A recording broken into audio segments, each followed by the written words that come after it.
20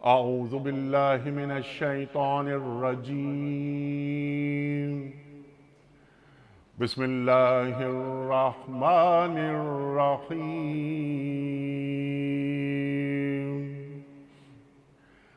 لا يستوي اصحاب النار واصحاب الجنہ اصحاب الجنة هم الفائزون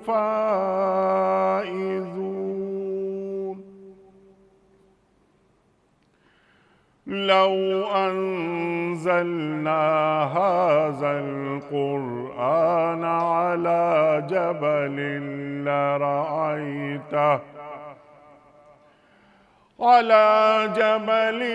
لرأيته خاشعا متصدعا من خشية الله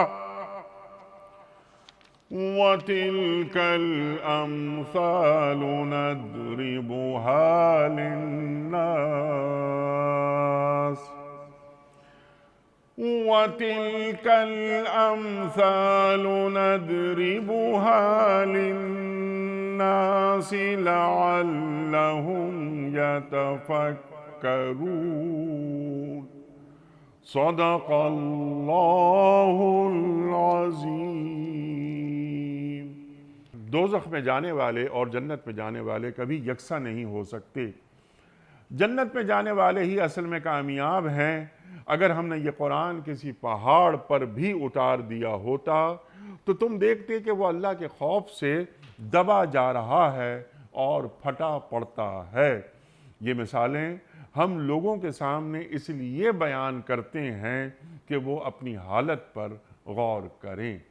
صدق اللہ العظیم۔ پروردگار لا یستوی اصحاب النار و اصحاب الجنہ اصحاب الجنت ہم الفائزون۔ بالکل واضح بات اللہ تعالیٰ نے بیان فرما دی۔ یہ فرمائی ہے کہ اہل جہنم یعنی اہل نار اور اہل جنہ یہ کون لوگ ہیں، ان کی صفات کیا ہوتی ہیں، اللہ کیا فرما رہا ہے، کامیاب کن لوگوں کو قرار دے رہا ہے۔ بسم اللہ الرحمن الرحیم نحمدہ ونصلی علی رسولہ الکریم۔ اس سے پچھلی آیات میں تذکرہ ہے قیامت کا اور قیامت کی تیاری کا، کہ کل کے دن کے لیے اپنے آپ کو تیاری کرو، جی، اور وہ جب وہ دن آئے گا تو وہ حساب کتاب کا دن ہے اور فیصلے کا دن ہے، اور اس دن یہ فیصلہ ہو جائے گا کہ عزت اور ذلت کا معیار کیا ہے اور کامیابی اور ناکامی کا معیار کیا ہے۔ ٹھیک۔ دو چیزیں یہاں پر بیان ہوئی ہیں۔ ایک تو یہ بیان ہوئی کہ کامیاب لوگ وہ ہوں گے جو جنت والے ہوں گے، اور یہ یاد رکھو کہ یہ دونوں برابر تو ہو ہی نہیں سکتے۔ جو ظاہر سی بات ہے جنت میں چلا گیا وہ ہمیشہ کے لیے کامیاب ہو گیا۔ دوسری چیز جو یہاں سے سمجھ میں آ رہی ہے نا، کہ انسان ساری تگ و دو اسی لیے کرتا ہے کہ میں کامیاب بن جاؤں۔ تو فوز اور فائزین اور کامیاب لوگ کون ہوتے ہیں؟ قرآن کریم اس کی تشریح کرتا ہے۔ کامیابی دیکھیں، کامیابی کہتے کس کو ہے؟ سکسیس قرآن کی نظر میں کیا ہے؟ آپ سکسیسفل ہیں، بہت سکسیسفل کیریئر ہے آپ کا، تو قرآن سے اگر ہم پوچھتے ہیں کہ سکسیسفل کیریئر کیا ہوتا ہے، تو قرآن جواب دیتا ہے سکسیسفل کیریئر تو یہ ہے کہ آپ کا شمار اصحاب جنت میں ہو جائے، تو آپ کا سکسیسفل کیریئر رہا ہے۔ ٹھیک۔ اب یہاں پر یہ کون لوگ ہوتے ہیں؟ تو ظاہر سی بات ہے کہ وہ اللہ تبارک و تعالی نے دو کیٹیگریز بیان کی ہیں۔ ایک کیٹیگری ہے متقین کی اور ایک کیٹیگری ہے مومنین کی۔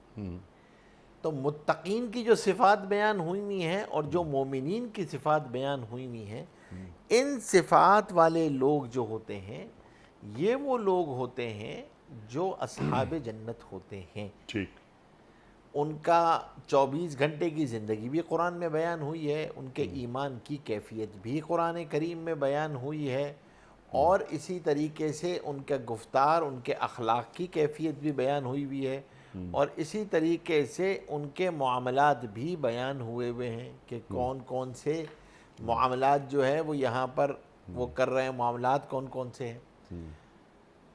اب یہاں پر دو چیزیں اہم ہیں، ایک تو یہ دیکھنا کہ ہم یہ دیکھیں کہ اللہ تبارک و تعالیٰ نے محشر کے میدان میں واضح فیصلہ یہ فرما دیا ہے، تو دنیا میں اگر کبھی عمل کرتے ہوئے تمہارے ذہن میں یہ آ بھی جائے کہ یار یہ لوگ تو بڑے کامیاب ہیں اور ان کو تو یہ نظر آ رہا ہے اور یہ دنیا ان کے پاس ہے، تو اس سے کوئی تأثر مت قبول کرنا، کیونکہ یہ کامیابی تو کامیابی ہے ہی نہیں، کامیابی تو اصل وہ ہے جو آگے آنے والی ہے، یہ تو 50 سال 60 سال 70 سال آخر موت ہے، آگے آنے والی زندگی میں کون کامیاب ہے فیصلہ تو وہاں ہوگا کہ وہاں کون کامیاب ہوگا۔ تو ایک تو یہ فکر دامن گیر رہے کہ میرا ایمان ویسا ایمان ہے جو اللہ کے ہاں مطلوب ہے، کیونکہ دیکھیں دنیا میں تو اللہ تبارک و تعالیٰ کا معاملہ دنیاوی نعمتوں کے ساتھ دوسرا ہے، لیکن جو آخرت کا معاملہ ہے وہاں کا معیار ایک ہی ہے، اور وہ معیار ہے ایمان، وہ معیار ہے ایمان۔ اللہ تبارک و تعالیٰ دنیا میں تو کچھ چیزیں ہیں اعمال کے جو دنیاوی فائدے ہیں وہ ان کو مل جاتے ہیں لوگوں کو، وہ کافر کو بھی مل جائیں گے یہاں پہ، لیکن آخرت کا معاملہ تو بالکل، آخرت میں تو عمل کی قبولیت کی بنیادی شرط ہی ایمان ہے کہ اللہ کی ذات پہ ایمان، حضور پاک صلی اللہ علیہ وسلم پر ایمان، یہ ایمانیات جو ہے یہ بنیاد ہے، یہ معیار ہے ایمان۔ تو یعنی توحید، جنت کے مستحق صرف اہل ایمان ہیں، مومنین متقین، مومنین متقین، یعنی کوئی غیر مومن وہ کبھی جنت میں نہیں جا سکتا۔ ایمان کا ذرہ بھی اگر کسی کے پاس ہوگا وہ جنت میں چلا جائے گا، ٹھیک ہے، لیکن اگر اور ایمان سے مراد اللہ پر اور اللہ کے رسول پر صلی اللہ علیہ وسلم پر، یعنی لا الہ الا اللہ محمد الرسول اللہ، اس کو مانتا ہو تب وہ جنت کا مستحق ہے۔ نہیں آج وہ کچھ باتیں نئی باتیں سامنے آتی ہیں نا کہ وہ لوگ جو صاحب ایمان نہیں ہیں لیکن انہوں نے اعمال بڑے اچھے کیے ہیں، انہوں نے انسانیت کی خدمت کی ہے تو وہ جنت کے مستحق ہیں، لیکن جو ہمارا دین ہمیں بتاتا ہے کہ اگر وہ اہل ایمان نہیں تو ان کو اللہ تعالیٰ دنیا ہی میں نواز دیتا ہے، ریوارڈ ان کو مل جاتا ہے، لیکن آخرت اصحاب الجنہ میں صرف اہل ایمان، صرف اہل ایمان ہے۔ اور ہاں اگر گناہ کیے ہوں گے تو وہ جہنم میں اگر جائیں گی بھی تو کچھ عرصے کے بعد ان کو واپس جنت میں بھیج دیا جائے گا، دھل دھلا کے چلے جائیں گے، لیکن آپ سوچیں نا ایمان کا ذرہ بھی ہوگا، پارٹیکل بھی ہوگا نا تو وہ ضرور جنت میں جائے گا، ایمان کا ذرہ بھی ہوگا، ظاہر سی بات ہے کیفیات میں فرق ہے نا بھائی۔ اب اللہ تعالیٰ فرما رہا ہے کہ لا یستوی اصحاب النار و اصحاب الجنہ، اب اہل جنت اور اہل جہنم، اہل جنت کی خوبیاں خواص وہ کیا ہوتے ہیں اور اہل جو جہنم ہیں ان کون سی چیزیں انہیں جہنم میں پہنچا دیتی ہیں۔ قرآن کریم میں بعض آیات کے اندر جو مکالمہ بھی آیا ہے کہ بھئی تم جہنم میں کیوں پہنچے، ہم کیا کرتے تھے کہ ہم نماز نہیں پڑھتے تھے، ہم بھوکے کو کھانا نہیں کھلاتے تھے وغیرہ وغیرہ ارشاد۔ دیکھیں بنیادی طور پر جو اس کے اندر متقین کی صفات بیان ہوئی ہیں، اہل جنت کی صفات تو وہی صفات ہیں، جی ایمان ہے، ٹھیک ہے، ایمان بالغیب ہے، یؤمنون بالغیب، ٹھیک ہے، یقیمون الصلاۃ، نماز کو قائم کرتے ہیں، زکوٰۃ کو ادا کرتے ہیں، اللہ کے راستے میں خرچ کرتے ہیں، جو ان کو مال دیا گیا ہے وہ اللہ کے راستے میں خرچ کرتے ہیں، اور پھر اسی طریقے سے اور کیا کرتے ہیں، پھر ہم جاتے ہیں اور ہم اٹھاتے ہیں کہ وہ جب اللہ تبارک و تعالیٰ نے آیت نمبر 177 جہاں نیکی کی تعریف آ رہی ہے کہ دیکھو نیکی کیا ہے، تو وہ ان لوگوں میں ہیں جو وہ سب کرنے والے ہیں نیکی کے، صرف اور صرف اللہ پر ایمان لا رہے ہیں، حضور پاک صلی اللہ علیہ وسلم پر ایمان لا رہے ہیں، آخرت کے دن پر ایمان لا رہے ہیں، آخرت کو سامنے رکھ کے زندگی گزار رہے ہیں، اپنے رشتہ داروں کی فکر کرنے والے ہیں، ان پہ خرچ کرنے والے ہیں، یتیموں پہ خرچ کرنے والے ہیں، اور اسی کے ساتھ ساتھ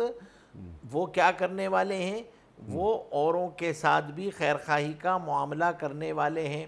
اور پھر اپنی ذات سے کسی کو تکلیف نہیں پہنچاتے، اپنے رویوں سے، اپنی فکر سے، اپنے اخلاق سے، اپنے معاملات سے کسی کے لیے تکلیف کا سامان نہیں ہے، بلکہ راحت رسانی اور نفع رسانی کے سامان ہے۔ اس کے مقابلے میں جو دوسرے ہیں وہ کون ہیں؟ وہ کون سے گن؟ اب آپ اسی کے اخلاقیات، اگر ایک طرف خصائل ہیں جو ان کو جنت میں لے جانے والے ہیں، تو جہنم میں لے جانے کا ذریعہ وہ رذائل ہیں جن کو بیان کیا ہے صاحب قرآن نے بھی اور قرآن نے بھی۔ ٹھیک ہے، آپ اخلاقیات کو آپ دیکھ لینا، اخلاقیات کہ ہم کون سی چیز آئے گی؟ اللہ کا انکار کرنے والے، اللہ کی ربوبیت کا انکار کرنے والے، خالقیت کو مانتے ہوئے ربوبیت کا انکار کر دیں گے تو بھی ایمان میں خلل آ جائے گا، تو بھی ایمان ایکسیپٹڈ۔ دیکھیں انیس صاحب، ایمانیات اور نیکی وہ ایکسیپٹڈ ہے جس کی سند صاحب قرآن سے ملے گی۔ جی ہاں، وہ ایمان جس کی سند ٹریسیبلٹی آڈٹ میں صاحب قرآن سے نہیں ملتی ہے نا، وہ ایکسیپٹڈ نہیں ہے ایمان۔ ٹھیک، تو ہم ایمان وہ ایکسیپٹڈ ہوگا جو اللہ اور اس کے رسول نے ایمان جس کو کہا، نیکی وہ نیکی ہوگی جو اللہ اور اس کے رسول نے کہی، بدی وہ بدی ہوگی جو اللہ اور اس کے رسول نے کہی۔ تو وہ معروفات کے پھیلانے والے ہیں، منکرات سے روکنے والے ہیں، ان کی زندگی سے حسنات پھیلتی ہیں، معروفات پھیلتے ہیں، سیئات سے خود بھی دور رہتے ہیں، لوگوں کو بھی دور رکھتے ہیں۔ تو اب یہ لوگ ہدایت کے چراغ ہوتے ہیں، یہ لوگ جہاں جاتے ہیں یہ ہدایت کے چراغ ہیں، اور ان سے گمراہی دور ہو رہی ہوتی ہے، ان سے نافیت پھیل رہی ہوتی ہے۔ اور دوسری طرف کیا ہے؟ دوسری طرف وہ ہے جو لوگوں کو اللہ سے دور کرتے ہیں، منکرات کو پھیلا رہے ہوتے ہیں، شیطان کے نمائندے ہوتے ہیں، اور فحاشی کی طرف کھینچنے والے ہوتے ہیں، فحش کی طرف بلانے والے ہوتے ہیں، وہ فحاشی کے داعی ہوتے ہیں، یہ معروفات کے داعی ہوتے ہیں، وہ منکرات کے داعی ہوتے ہیں، وہ سیئات کے داعی ہوتے ہیں، وہ ملمہ سازی کر کے ان کے سامنے سیئات اور منکرات کو ایسے پیش کرتے ہیں کہ وہ معروف لگنے لگے، فقر و فاقہ کا ڈراوا دے کر فحش چیزوں کی طرف مائل کر دیتے ہیں۔ اور جو شیطان کا طریقہ کار ہے واردات کا، خوف اور وسوسوں کے ذریعے، وہی یہ بھی کر رہے ہوتے ہیں لوگوں کے۔ ارے اگر تم نے جو ہے وہ اس حرام حلال کے چکر میں پڑے پھر تو کاروبار کر ہی نہیں سکتے صاحب، چھوڑو کاروبار، اس میں یہ نہیں ہوتا، یہ تو کاروبار ہے، یہاں تو بس دنیا کا رواج چلتا ہے، یہاں تو یہ چلتا ہے، نہ حلال حرام کی فکر وہاں سے ہٹا دیتے ہیں۔ کیا کر کے کہ ارے کاروبار کیسے چلے گا؟ خوف ڈال کے، ڈراوے کے ذریعے کہ بھائی یہ تو تم جاؤ گے۔ اب اپنے گھر میں آتا ہے آدمی کوئی اللہ کا حکم پورا، ارے بھائی تمہیں تو خاندان والے چھوڑ دیں گے، یہ کس چکر میں پڑ گئے ہو؟ یہاں پہ کیا ہے؟ زندگی بدلنے کے لیے آتا ہے تو ارے تمہیں تو لوگ ہی چھوڑ دیں گے، دوست ملنا چھوڑ دیں گے۔ ہر تبدیلی جب وہ اللہ کی طرف، رحمان کی طرف قدم بڑھا رہا ہوتا ہے تو یہ خوف، وسوسے، ڈراوے اس کے ذریعے سے کیا کرتے ہیں وہ لوگ؟ وہاں سے ہٹاتے ہیں، اور شیطان یہ ساری کی ساری چیزیں کیا کرتی ہیں پھر؟ اور دو چیزیں اس کی وجہ سے پیدا ہونا شروع ہو جاتی ہیں جس کو حضور پاک صلی اللہ علیہ وسلم نے وہن کہا ہے۔ پھر کیا ہوتا ہے ان کے؟ پھر یہ ہوتا ہے کہ یہ موت سے ڈرنے لگتے ہیں، آگے تو کچھ بھیجا نہیں ہے، آگے کا تو سامان نہیں ہے، موت کا خوف آتا ہے، اور کراہیت الموت آتی ہے، اور دنیا کی محبت رچنی بسنی شروع ہو جاتی ہے، اور رچ بس کے پھر ظاہر سی بات ہے جب وہ رچ بس جاتی ہے تو طبیعتوں میں بخل آتا ہے، اللہ کے راستے میں خرچ کرتے ہوئے جان جاتی ہے، مال کو بخل، اور پھر لوگوں کا جب آخرت سامنے نہیں رہتی ہے تو لوگوں کا حق دبانا شروع کر دیتے ہیں، لوگوں کے حقوق دبانا شروع کر دیتے ہیں، لوگوں کا مال دبانا شروع کر دیتے ہیں، اور اس سے ان کو کوئی فکر ہی نہیں ہوتی کہ لوگوں کی ادائیگیاں ہوں یا نہ ہوں، بس اپنی چند روزہ زندگی کی خاطر پوری آخرت داؤ پہ لگا دیتے ہیں۔ یہ ہے راستہ شیطان کا۔ اور شیطان کس طرح لے کے آتا ہے؟ دیکھیں یاد رکھیے، خوف، وسوسہ، ڈراوے، تم نے بات کی نا، یا ڈراوے یا وسوسے۔ تیسرا سب سے بڑا اس کا داؤ جو وہ اللہ کے سامنے کہہ کر ہے وہ ہے ناشکری، کہ وہ ناشکری کے ذریعے مایوسی پیدا کرتا ہے، ناشکری کے ذریعے آپ کو مایوس کرتا ہے۔ کس سے؟ اللہ سے۔ اور دنیا میں اللہ سے مایوس کرنے کے لیے پہلے دینداروں سے مایوس کراتا ہے، اللہ والوں سے مایوس کراتا ہے اور کراتے کراتے وہاں تک پہنچا دیتا ہے اس کو، اور پھر اس سے ایسے الفاظ کہلواتا ہے تاکہ ایمان میں دراڑ آئے، ایسی فکریں پیدا کرتا ہے، اس کے دماغ کے اندر وہ ایسی فکریں ڈال رہا ہوتا ہے۔ اور اگر اسی لیے ضرورت ہوتی ہے، کیوں نبی کے ذمہ ایک سب سے بڑا کام تزکیہ ہے، کیوں تزکیہ اور تربیت ہے؟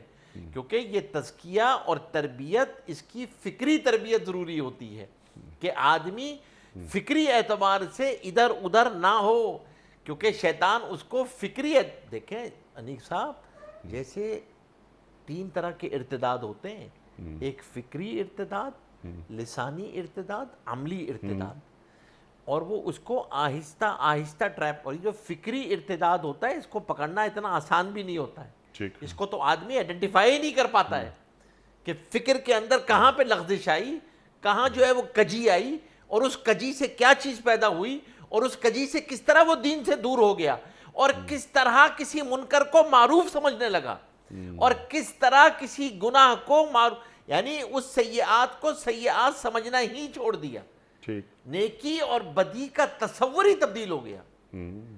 اس کو فکر کی کجی کہتے ہیں نا، فکری کجی، یہ فکری ارتداد ہے۔ عملی ارتداد نظر آتا ہے، فکری ارتداد آسانی سے نظر نہیں آتا ہے۔ شیطان پھر اس طریقے سے وسوسے ڈالتا ہے، خوف ڈالتا ہے، اور اس کو ٹریپ کرتا ہے۔ کس طرح؟ چوتھی چیز کیا ہے اس کے بعد؟ چوتھی چیز ہوتی ہے کہ وہ اس کو جب اس راستے پہ چل پڑتا ہے، پھر وہ اس کو اس کی خواہشات کا غلام بنا دیتا ہے۔ وہ خواہشات، وہ عبد النفس ہوتا ہے، پھر وہ عبداللہ نہیں رہتا، وہ پھر نفس کا غلام ہوتا ہے۔ پھر وہ تعبیرات دین میں بھی اپنی خواہشات ڈھونڈتا ہے، دین کی تعبیر بھی اپنی خواہش کے اعتبار سے کرتا ہے، پورا فریم ورک ہی چینج کر دیتا ہے، پیراڈائم ہی چینج ہو جاتا ہے، لائف کا پیراڈائم ہی چینج ہو جاتا ہے نا، آپ کا ڈیسٹینیشن ہی چینج ہو گیا، ایوری تھنگ گون۔ پھر تو آدمی سمجھتا ہے کہ سب کچھ یہ دنیا ہے نا بس، اور تو کچھ ہے ہی نہیں، آگے کچھ ہے ہی نہیں، بس یہ جو کچھ ہے وہ یہیں پر ہے، آگے کچھ بھی نہیں ہے۔ اب جو یہ پیراڈائم چینج ہوتا ہے، اور اب جو وہ یہاں سے چلتا ہے، تو اس کا، اس سے پچھلی آیتوں میں جائے نا، جب وہ اس طرح خدا فراموشی پہ آتا ہے تو پھر خود فراموشی پہ آتا ہے، پھر اللہ بھی اس کو فراموش کر دیتے ہیں۔ اس راستے پہ جب چلتا ہے تو وہ اللہ کی نگاہ سے بھی گر جاتا ہے، کیونکہ اس نے ناشکری کا راستہ اختیار کیا، مایوسی کا راستہ اختیار کیا، پھر ایمان کے اندر کجی آئی، پھر ایسے الفاظ بولے جس سے ایمان کے اندر کجی آئی، اور پھر اس کا خالق سے ہٹ کے مخلوق کی طرف نگاہ جو ہے وہ ساری زندگی بیچارے کی مخلوق کو راضی کرنے میں گزر جاتی ہے، اور وہ تو زندگی بھر کبھی راضی نہیں ہوتی، خالق سے رابطہ ٹوٹ جاتا ہے، اور شیطان اس کو اس طریقے سے اپنی جماعت میں شامل کر لیتا ہے۔ یہ ہے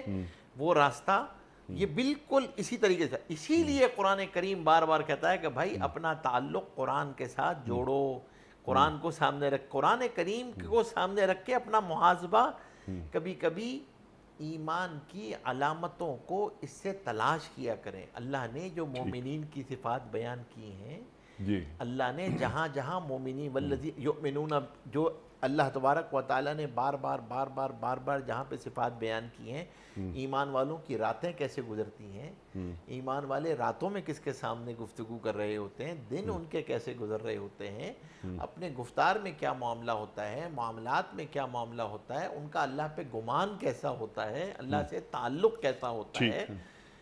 ان تمام باتوں کے لیے کسی تربیت کی ضرورت نہیں ہے، تزکیہ کی بھی ضرورت ہے، تربیت کی بھی ضرورت ہے، یقیناً نا، تزکیہ، فرائض رسالت، یتلو علیہم آیاتہ ویزکیہم ویعلمہم الکتاب والحکمہ۔ آپ نے تزکیہ بیان فرمایا، ان 4 چیزوں میں سے ایک چیز تزکیہ۔ پورے عالم اسلام میں جب ہم دیکھتے ہیں، ایک نگاہ ڈالتے ہیں امت پر، تو جو تربیت گاہیں ہیں ہماری، جس میں یہ چاروں کام، کیونکہ حضرت امام مالک کا وہ قول یاد آتا ہے کہ امت کے اول دور کی اصلاح جس طرح ہوئی تھی، امت کے آخری دور کی اصلاح بھی اسی طریقے سے ہوگی۔ قرآن کریم میں بھی اللہ تعالیٰ ارشاد فرماتا ہے۔ تو اب میرا سوال ٹوڈوز کے حوالے سے، یہ تمام فلسفہ، اصحاب جنت کون، اصحاب النار کون، بالکل واضح ہو گئی یہ بات۔ اللہ اور اللہ کے رسول صلی اللہ علیہ وآلہ وسلم کے فرمودات پر ایمان لانے والے اور اس پر عمل کرنے والے۔ آپ نے کیا اچھی بات فرمائی کہ سند سرکار دو عالم صلی اللہ علیہ وآلہ وسلم سے مل رہی ہے یا نہیں مل رہی؟ اگر بہو نہ رسیدی تمام بو لہبیز۔ اللہ اکبر، اللہ اکبر۔ سرکار دو عالم صلی اللہ علیہ وآلہ وسلم تک یہ راستہ نہیں جا رہا تو سب بیکار ہے، سب یہ کوڑا ہے، سب یہ لفظوں کی جگالی ہے۔ سوال میرا یہ ہے کہ وہ یتلو علیہم آیاتہ ہی کے حوالے سے کہ تلاوت آیات کیا امت کی سطح پہ ہو رہی ہیں؟ تلاوت آیات سے مراد کیا ہے وہ آپ سمجھ گئے ہیں کہ یتلو علیہم آیاتہ ہی ویزکیہم، تزکیہ، پیوریفیکیشن آف سول۔ قد افلح من زکاہا، قرآن کریم فرما رہا ہے۔ پھر علم و حکمت، اللہ اکبر۔ هل يستوي الذین یعلمون والذین لا یعلمون، جو اہل علم ہیں اور جن کے پاس علم نہیں ہے، دونوں برابر کیسے ہو سکتے ہیں؟ انما یخشی اللہ من عبادہ العلماء، قرآن کریم میں اللہ تعالیٰ ارشاد فرما رہا ہے حکمت فقد اوتی خیرا کثیرا۔ اللہ اکبر۔ جسے حکمت عطا ہوئی اسے خیر کثیر عطا ہوا۔ اب سوال یہ ذرا سا بڑا ہو گیا، معاف کیجئے ذرا، لیکن امت کی سطح پر کیا ہم دیکھ رہے ہیں کہ اس فارمولے کے تحت امت کی تربیت ہو رہی ہے کہ ہم اصحاب جنت میں شمار ہوں، یا محض چند اعمال ہم بیان کر دیتے ہیں؟ دین ایک ویژن کا نام ہے۔ سرکار دو عالم صلی اللہ علیہ وآلہ وسلم کی سیرت کی اثری معنویت بھی سکھاتا ہے۔ قرآن تا قیامت ذہن انسانی کی امامت کرتا ہے، لیکن تلاوت آیات کے ذریعے، تزکیے کے ذریعے، علم اور حکمت کے ذریعے۔ تو 2021 سے ذرا جوڑتے ہیں ان تمام چیزوں کو۔ ارشاد۔ دیکھیں امین صاحب، سوال آپ کا بہت بڑا ہے، یہ ایک سوال ہی پورے پروگرام کا متقاضی ہے۔ میں خلاصتاً عرض کرتا ہوں، دیکھیں ایک بات تو یہ ہے کہ سب سے بڑا مسئلہ یہ ہے کہ کیا ہمارے ہاں اس ضرورت کو ضرورت سمجھا بھی جا رہا ہے کہ مردم سازی بھی کوئی ضرورت ہے؟ جی۔ کیا مردم سازی کے لیے بھی ہم، اور دیکھیں جب ہم مان لیتے ہیں کہ ہم مردم سازی کی ضرورت ہے، ہم مان لیتے ہیں کہ ایک آدم سازی کی ضرورت ہے، ہم مان لیتے ہیں کہ ہمیں کسی کو سفر طے کرانا ہے، حیوان ناطق سے خلیفۃ اللہ تک کا سفر ہے نا، ایک کنورژن پیریڈ ہے نا، تبدیلی چاہیے نا، وہ حیوان ایک ٹاکٹیو اینیمل سے اللہ کے خلیفہ تک کا ایک سفر ہے جو ایک مینٹور طے کراتا ہے، جو ایک مربی طے کراتا ہے اس کو۔ انبیاء کرام علیہ السلام کی بعثت کیوں ہوتی ہے؟ نبی کی بعثت کے 4 کام کیا ہیں؟ نبی مردم سازی کے لیے آتا ہے، نبی انسان کو انسان بنانے آتا ہے، اسی لیے وہ اسباب زندگی کو بیان نہیں کرتا، مقاصد زندگی کو بیان کرتا ہے، وہ ویژننگ کر رہا ہوتا ہے۔ ہو سکتا ہے سائٹنگ 6x6 ہو، ویژننگ 0، تو وہ بنیادی طور پہ ویژننگ کرنے آتا ہے۔ اور اب یہاں پر جب وہ ویژننگ کرنے آتا ہے وہ کیا کر رہا ہوتا ہے؟ اب میں سوال کرتا ہوں، پہلا جو مسئلہ ہے ہمارے ساتھ آج 21 میں، آپ سب سے بڑا مسئلہ تو ہمارا یہ ہے کہ مردم سازی یا تربیت ہماری ترجیحات میں ہی نہیں ہے، اور جس جگہ آئی بھی ہے تو ہم نے اللہ اکبر اتنے سالڈ اوتھینٹک فریم ورک کو چھوڑ کے مغرب کے فریم ورک کو لیا ہے تربیت کے لیے بھی۔ وہ فریم ورک کیسے تربیت کرے گا جس فریم ورک میں قلب کا تصور ہی نہیں ہے؟ آپ سوچیں، جس فریم ورک میں قلب اور روح کا تصور ہی نہیں ہے، وہ فریم ورک خلیفۃ اللہ کیسے بنائے گا؟ ٹھیک ہے، آپ کو سب سے پہلی چیز تو یہ چاہیے آج کے دور میں کہ یتلو علیہم آیاتہ، الحمدللہ چلیں تلاوت کلام پاک، کچھ سب سے پہلے حکومت کو یہ چاہیے کہ یہاں دیکھیں کہ یہ ہم کم از کم دفاتر میں، اسکولوں میں الحمدللہ آہستہ آہستہ، آپ کا بھی ماشاءاللہ اس کے اندر جو ہے اس صدقہ جاریہ میں آپ کا بھی حصہ ہے کہ اب حکومتوں نے اپنے نصاب میں تھوڑا تھوڑا قرآن کریم کو شامل کرنا شروع کیا ہے، آیا ہے۔ صوبائی حکومتوں میں خیبر پختونخوا نے کر لیا، اور حکومتوں نے بھی اس کو، یہ نصاب کا حصہ ہونا چاہیے بحیثیت مسلمان اسلامی کنٹری ہے ہماری۔ دوسری کیا چیز ہے؟ دوسری چیز ہے تربیت، مربیین، آپ مینٹورز ڈیولپمنٹ۔ ہمارے ہاں ابھی تک تو یعنی میں نے تو واللہ عالم آپ کا تعلق ہے یونیورسٹیز سے، مجھے تو کوئی مینٹور ڈیولپمنٹ کا کورس نظر نہیں آتا کہ میرے پاس کہیں پر بھی جو ہے کسی یونیورسٹی میں کوئی مینٹور ڈیولپ ٹیچر ڈیولپمنٹ ہوگی، مینٹورز ڈیولپ، یہ کیونکہ تربیت پرائرٹیز میں ہی نہیں ہے نا. آپ ایک مینٹورنگ کریں گے نا، mentoring is a different thing, teaching is a different thing. آپ الفاظ رٹانا جانا وہ ایک الگ چیز ہے، تربیت کرنا اس کی اخلاق اور جو آپ نے لفظ استعمال کیا اسپریچول پیوریفیکیشن، جی ہاں، روح کی تہذیب، اس کو روحانی اسپریچول ڈیڈی اس کو آئیڈینٹیفائی کرنا ہے نا بھائی. اس کو کوئی مینٹور چاہیے ہوگا نا جو اس کو بتائے کہ انفیریٹی کمپلیکس اور تواضع میں فرق کیا ہوتا ہے. ٹھیک ہے، اس کو یہ بتائے کہ کامیابی کسے کہتے کسے ہیں. کہتے ہیں نا سکسیس. آپ نے کہا قد افلح اب قد افلح المؤمنین وہ کہہ رہا ہے، یہاں پہ قرآن کریم کیا کہہ رہا ہے جو اصحاب جنت. تو ان کو وہ بیچارہ تو اس ٹائم پیریڈ میں کیریئر کاؤنسلنگ کی تو مانگ رہا ہوتا ہے کہ میرے کیریئر کے بارے میں بتائیں آپ. تو اس کو بتائیں کہ بھائی سکسیسفل بننا چاہتے ہو، قرآن نے یہ بتایا ہے پاتھ، اس پاتھ پہ چلتے چلے جاؤ، تم نکل جاؤ گے تم اپنے کیریئر کے اندر، کوئی ایسا مسئلہ ہی نہیں ہے. دوسری اہم چیز جو آپ نے عصر حاضر کی بات رکھی ہے وہ بہت امپورٹنٹ ہے. وہ یہ ہے کہ عصر حاضر کے اندر اسوہ کو ایسے پیش کرنا کہ آج بھی وہ جیتی جاگتی تصویر ہے آپ کے عصر حاضر کے تمام مسائل کے لیے. حضرت امام زین العابدین فرماتے ہیں کہ ہم سیرت کو بھی قرآن کی طرح پڑھتے تھے. اللہ اکبر، اللہ اکبر، آپ اللہ سوچیں اکبر، کہ اللہ آپ اکبر. یعنی کیونکہ وہ وحی ناطق ہے، جی، وہ وحی ناطق ہے، اگرچہ غیر مطلوب ہے، تلاوت نہیں کر لیکن وہ وحی ناطق ہے. آپ کیا تماچا نہیں ہے 1400 سال کی تاریخ پہ کہ جب آپ سیرت کو اٹھا کے کہتے ہیں اور حدیث کو کہتے ہیں کہ یہ ایک ہسٹوریکل ریفرنس ہے اور اس کو قرآن کو جو ہے وہ آپ بغیر اس کے سمجھیں تو آپ 1400 سال کی تاریخ کو ڈسکنیکٹ کر دیں گے نا. آپ اللہ کے بندے، آج کے بچے کو آئیڈیل چاہیے نا. اگر آپ اس کو حضور پاک صلی اللہ علیہ وسلم کی حیات طیبہ آئیڈیل کے طور پہ پیش نہیں کریں گے تو وہ کارٹونک کیریکٹرز کو آئیڈیل بنائے گا. آپ نے اسوہ کو پیش کریں. اور میں نہیں کہتا کہ آپ ٹھیک ہے، آپ ضرور اس کو ہسٹوریکل ریفرنسز میں ضرورت ہے اس کو تھیمیٹک اسٹائل میں پیش کرنے کی. تھیمیٹک اسٹائل آپ اس کے تھیمز بیان کریں، جو احوال مجھ پہ حالات طاری ہو رہے ہیں اس حال کو میں اسوہ کے ساتھ کنیکٹ کر سکوں. حضور پاک صلی اللہ علیہ وسلم نے یعنی بحثیت قائد کیا کیا، جب ریاست ملی تو حضور پاک صلی اللہ علیہ وسلم کا عمل کیا تھا.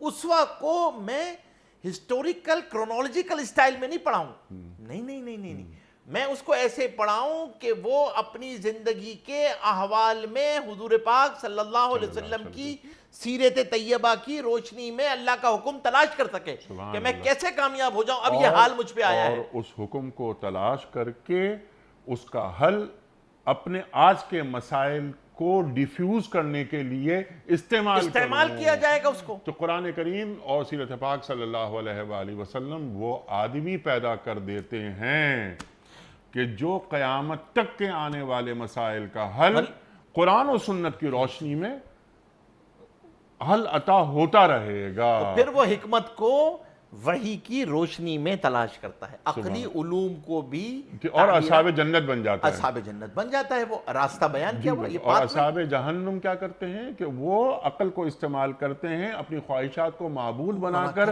جیسا کہ آپ نے فرمایا. اور قرآن کریم کی آیت یاد آتی ہے کہ افرأیت من اتخذ الہہ ہواہ. یہ کون لوگ ہیں جنہوں نے اپنی خواہشات کو اپنا معبود بنا لیا. اگلی بات ایک طرف یہ آئی نا، اب آپ دوسری طرف حضور پاک صلی اللہ علیہ وسلم حیات. اللہ اکبر، کیا حدیث ہے اور کتنا کیا پیمان. فرمایا لا یؤمن احدکم حتی یکون ہواؤہ تبعا لما جئت بہ. اللہ اکبر.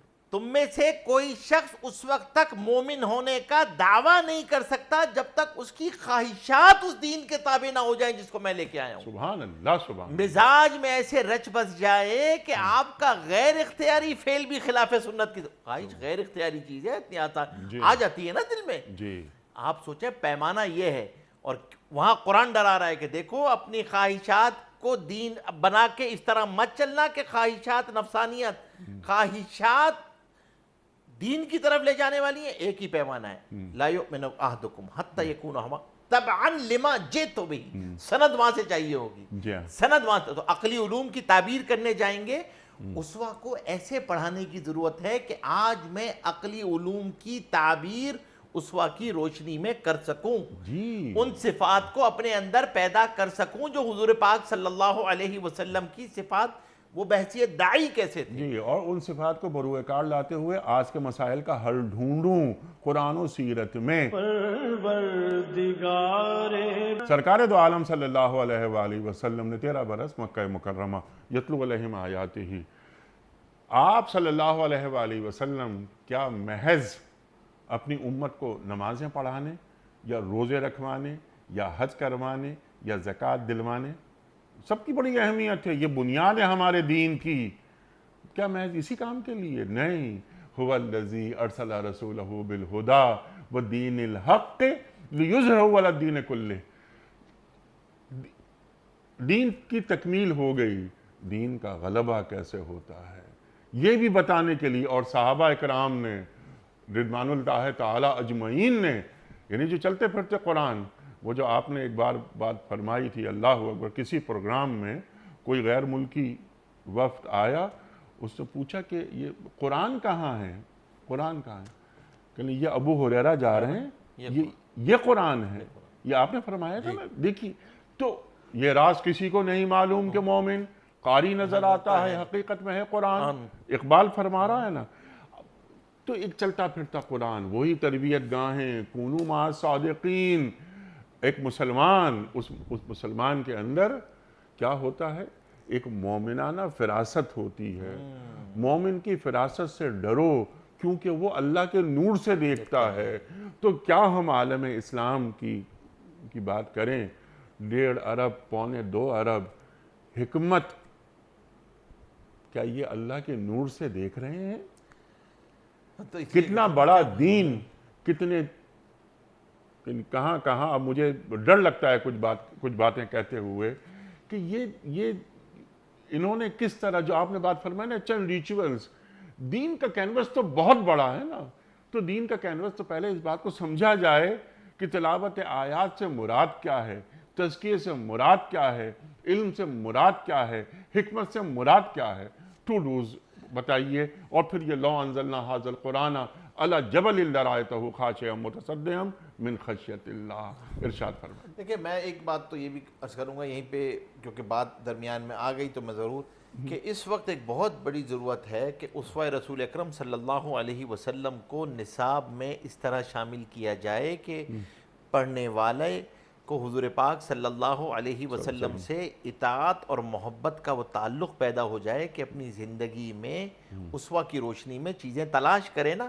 اور ایک ریویو ہے جو ریسرچ کا کام ہے کہ ہم بیٹھیں، کوئی کسی جگہ پہ تو کوئی ریسرچ ہو، اسلامک یونیورسٹی کر دے، کوئی یونیورسٹیز تو کریں کہ let's review the foreign policy. آپ غیر مسلموں کے ساتھ دیکھیں، 3 چیزیں ہیں، 3 یاد رکھیے گا، کبھی انشاءاللہ اس پہ پروگرام کریں گے۔ 3 چیزیں ہیں غیر مسلموں کے ساتھ معاملات میں۔ انسان معاملات کے اندر موالات کا باب ہے، پورا سیرت کے اندر مدارات کا باب ہے، مواسات کا باب ہے، مواخات کا باب ہے۔ مواخات اور موالات صرف مومنین اور مسلمانوں کے ساتھ ہیں۔ آپ ہاں مدارات ہے اور پھر مواسات کا باب ہے، یہ کیا چیز ہے؟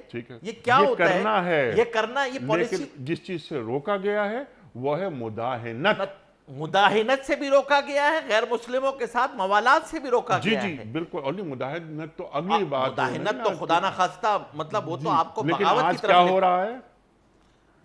ظاہر قوم فروختن وچے ارزاں فروختن، یعنی مسلمان کا خون کا اتنا سستا خون ہے، اللہ اکبر، کہ دنیا میں کیا ہو رہا ہے؟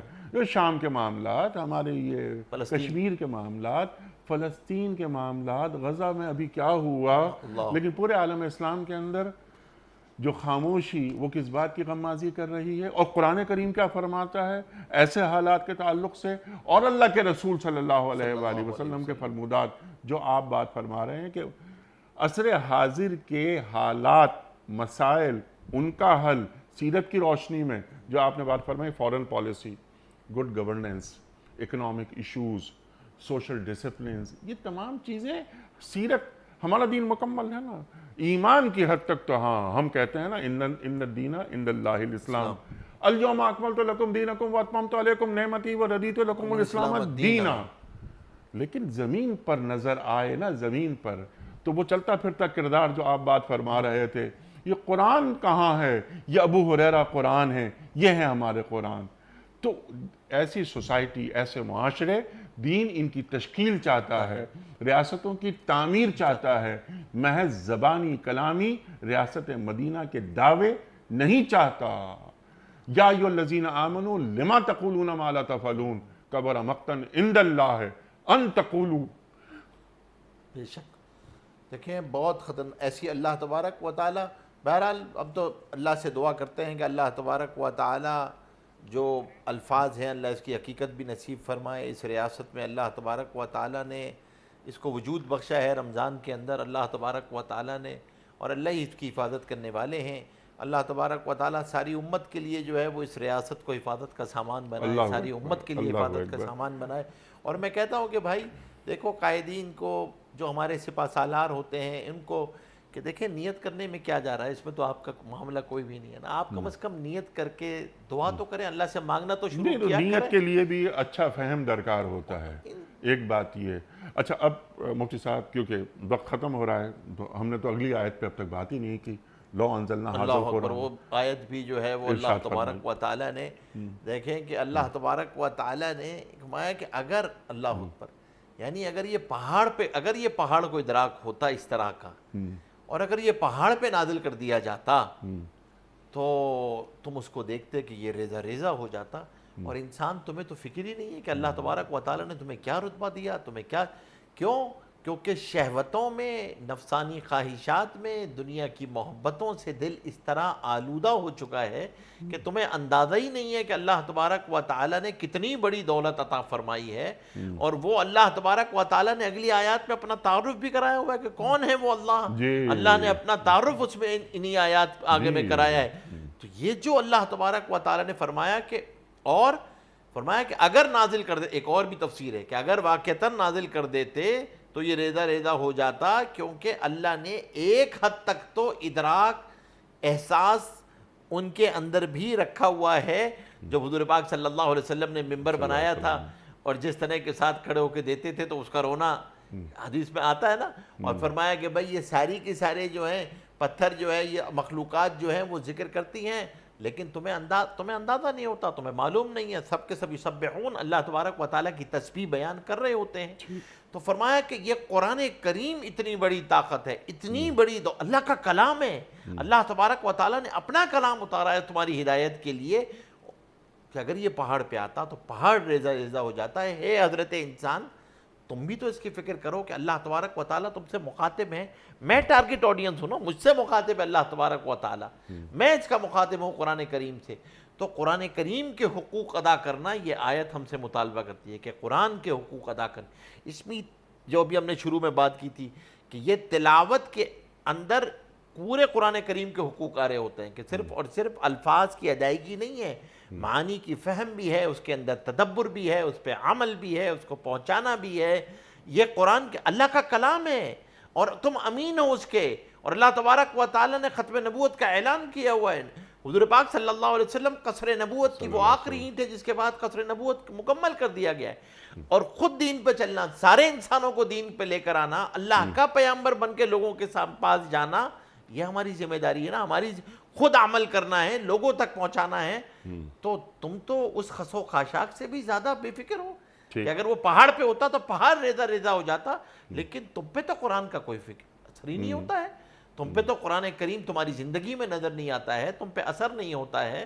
تو اللہ تبارک و تعالی نے، کیونکہ اس آیات کے اندر پیچھے سے خطاب جو ہے وہ منافقین کو بھی چل رہا ہے، یہود کو بھی چل رہا ہے، مومنین کو بھی چل رہا ہے، تو منافقین اور ایمان والوں کو ایک خطاب کر کے کہا ہے کہ دیکھو قرآن تمہاری زندگی میں ہونا چاہیے، سبحان اللہ، کہ اگر یہ قرآن نکل گیا تو پھر اللہ تبارک و تعالی نے ہدایت کی کتاب تو اس کو اتارا ہے۔ ہاں یہ ضرور ہے کہ یہ ہدایت کی کتاب ہے، لیکن کس کے لیے؟ للمتقین، تو اپنے دل کی زمین کو تقوی سے آباد کرنا، زرخیزی لانا، تاکہ فہم قرآن پیدا ہو سکے، ٹھیک ہے، اور تم اصحاب جنہ میں شمار ہو سکے۔ غور و خوض کی دعوت بھی یہاں پر دی جا رہی ہے، تدبر، اور ہم یہ مثالیں دیتے ہیں تاکہ تم غور کرو اس پر۔ تو اس کے تعلق سے ایک سوال، چھوٹا سا سوال یہ ہے کہ اللہ تعالیٰ قرآن کریم میں مثالیں کیوں پیش کرتا ہے؟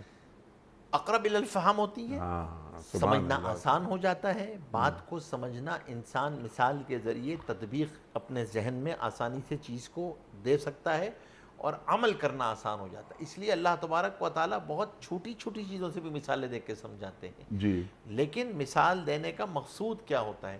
بعض دفعہ کسی چیز کی مثال دی جاتی ہے اس کی اہمیت بیان کرنے کے لیے، بعض دفعہ مثال دی جاتی ہے فہم کے لیے کہ تمہیں سمجھ میں آ جائے، عمل کرنا آسان ہو جائے، کہ مثال سے بات آسانی کے ساتھ سمجھ میں آ جاتی ہے۔ اور یہی اللہ تبارک و تعالی نے قصص اور امثال کے ذریعے اسی بات کو سمجھایا۔ قصے بھی اس لیے بیان کیے جاتے ہیں کہ تمہیں سمجھ میں آ جائے بھائی تم جیسے لوگوں نے عمل کیا اور تم ہی جیسے وہ انسان تھے گوشت پوشت کے جنہوں نے نافرمانی کی تو ان کو نقصان کیا ہوا۔ تو قصص اور امثال کے ذریعے اللہ تبارک و تعالی اس انسان کو سمجھانے کے لیے اللہ نہیں اتارے۔ اس لیے قرآن، اور کیوں کہ یہ بات سمجھانا کہ دیکھیں قرآن کریم کوئی قانون کی کتاب نہیں ہے، قرآن دعوت کی کتاب ہے۔ قرآن کا موضوع انسان ہے، انسان کی فلاح اور صلاح کے لیے یہ کتاب اتری ہے۔ اس کا مقصد ہی صرف اور صرف یہ ہے۔ اس مقصد کے لیے اللہ تبارک و تعالی نے انداز بھی دعوت کا اختیار کیا ہے، تاریخی انداز نہیں ہے، دعوت کا انداز ہے اللہ تبارک و تعالی۔ تو اس کے اندر دعوت میں داعی مثال بھی دے گا، اور اللہ تبارک و تعالیٰ خود دعوت دے، واللہ یدعو الی دار السلام، اللہ تبارک و تعالیٰ بھی اس کے ذریعے دعوت دیتے ہیں اس سلامتی کے جنت کی طرف، اللہ بلا رہے ہیں جنت کی طرف۔ تو قصص امثال کے ذریعے بات سمجھ میں آتی ہے۔ اس لیے جو قصص بیان کیے ہیں وہ بھی ایسا کوئی ربط کے ساتھ نہیں ہے، جس موقع کا جو قصہ مثال اس موقع کو سمجھانے کے لیے جو مثال دی گئی وہ مثال دے دی گئی۔ تو اس لیے اس فہم میں اس کی تفہیم کے لیے، افہام تفہیم کے لیے یہ مثالیں دی جاتی ہیں تاکہ عمل کرنا آسان ہو جائے، تاکہ عمل کرنا آسان ہو جائے اور اہل جنت میں شمار ہو، یعنی سمجھا جائے، اپنے اندر اتارا جائے، اس پر عمل کیا جائے اور چلتا پھرتا کردار بن کر دکھایا جائے۔ مفتی صاحب میں آپ کا بڑا شکر گزار ہوں، آپ نے یہ بڑی اہم آیات، اللہ اکبر، خواتین و حضرات، لا یستوی اصحاب النار و اصحاب الجنہ، اصحاب الجنۃ هم الفائزون، لو انزلنا هذا القرآن على جبل لرأيته خاشعا متصدعا من خشیۃ اللہ وتلک الامثال نضربها للناس لعلهم یتفکرون۔ یہ سورہ حشر کی جو آیات ہیں یعنی 20 اور 21، اس پر مفتی رجیب صاحب نے تفصیلاً کلام فرمایا اور بتایا ہمیں کہ اللہ تعالیٰ ہمیں کہاں دیکھنا چاہتا ہے، ہمیں کیسا دیکھنا چاہتا ہے، اور اہل جنہ ان کی صفات کیا کیا ہوتی ہیں، اور جو اہل جہنم ہوتے ہیں اصحاب نار ان کی صفات کیا ہوتی ہیں۔ خواتین و حضرات، قرآن فرقان بھی ہے، قرآن واضح فرق بتا دیتا ہے کہ دیکھو یہ ہوتے ہیں، یہ ہیں، جس میں بعض جگہ اللہ تعالیٰ اپنے بندے، میرے بندوں کی بات کرتا ہے، یا ایتھا النفس المطمئنہ ارجعی الی ربک راضیۃ مرضیہ فادخلی فی عبادی وادخلی جنتی۔ یہاں بھی وہ جنت کا ذکر ہو گیا کہ نفس مطمئنہ تک پہنچنا ہے، اللہ کے بندوں میں شامل ہونا ہے اور جنت میں داخل ہو جانا ہے۔ خواتین حضرات، بہت ساری باتیں مزید ہو سکتی ہیں لیکن وقت ہمارا مکمل ہوا۔ ہم ایک بار پھر مفتی محمد نجیب صاحب کے شکر گزار ہیں، آپ تشریف لائے اور ہمارے جہل کو دور کیا، ہمیں علم سے قریب کیا، اور خواتین و حضرات، قرآن کریم سے کے علاوہ کس کتاب میں اتنا علم ہو سکتا ہے؟ قرآن کریم ایک سمندر ہے، بس اسے پڑھتے جائیں اور حاصل کرتے جائیں اپنے حصے کا علم اور اپنے حصے کی حکمت، اور اس کائنات سے اپنا جمال لے کر دنیا سے جب جائیں تو کائنات کے جمال میں اضافہ کر کے جائیں۔